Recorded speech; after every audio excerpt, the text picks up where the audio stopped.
पडत होता. रात्रीची 1-1:30 वाजल्याची वेळ होती. आता रात्री जोरात पाऊस पडतोय आणि निलेश झोपलाय.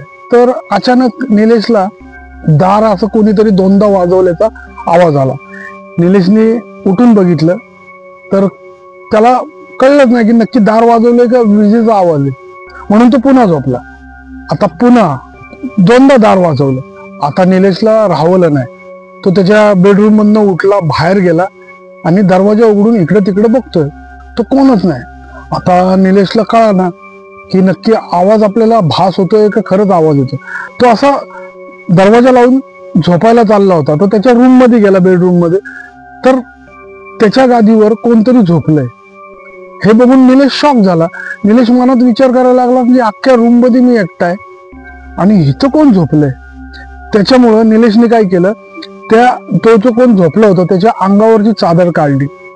चादर काढून बघतोय